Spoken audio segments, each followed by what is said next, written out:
kung ito ang magiging kabayaran ng pagtatanggol ko sa ating bansa, sa ating mga kababayan, eh nasa kanila po yun eh. Eh bakit pa ako magpipiyansa? Eh kinabukasan meron din plunder. Pero as of now, sa mga sandaling ito, Sen, habang tayo nag-uusap, meron na ba kayong nabalitaan na arrest warrant? Nabalitaan ko na. Kaya nga ako nagpapahayag ngayon. Kung sakasakali pong ituloy nila ang pag-aresto sa akin, ako po isasama sa kanila peacefully. Ibig sabihin, I will not resist. Sapagkat tungkulin po yun ng arresting officer. Opo. Alam ko naman po yung tuntunin kung paano ka arestuhin. Opo. Eh talagang ganyan eh. Ako naman ay dahil sa ginawa kong pakikipaglaban tungkol sa katwiran at sa umiiral na batas, kung ito ang magiging kabayaran ng pagtatanggol ko sa ating bansa, sa ating mga kababayan, eh nasa kanila po yun eh. Wala akong alam na aking nilabag na batas. Yung pong kanilang mga asunto'y puro invento yun.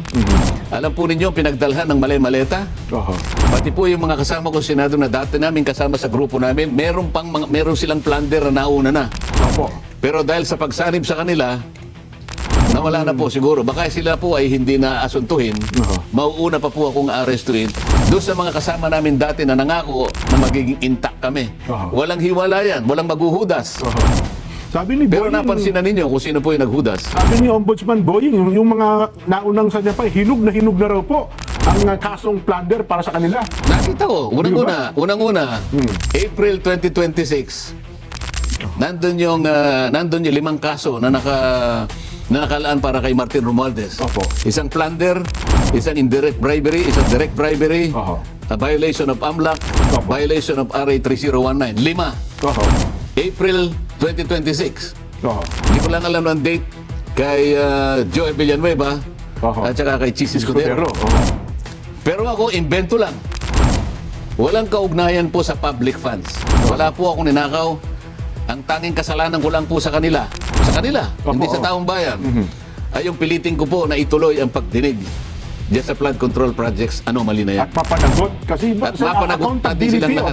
Mapanagot ang nasa likod talaga. Nasa sa kanila po yun. Nasa kanila na po yun. Kung talagang arestuhin po nila ako. Parang pinakikinggan ko kayo, Sen, mabigat. Ako, personally, mabigat sa... Pero talagang gano'n, ha? At hindi ko kayo masisisi kung malulungkot kayo. Pero gano'n talaga eh. Bilang tao, malulungkot naman. Lalong-lalo na, sa katulad ko, wala naman akong nagawang kasalanan. At yung ibang mali-malitang ang pinagdalhan, nandyan na nga ang mga nakaubang na lahat, ang mga plunder cases laban sa kanila, pero hindi nila ginagalaw. Minabuti pa nila na baka sakaling ako pa ang mauna na maaresto. At ang kilala nga ng iba, baka mabsuelto pa po yun. Hindi ko ba? Hindi malayo yun. Ano ba ito?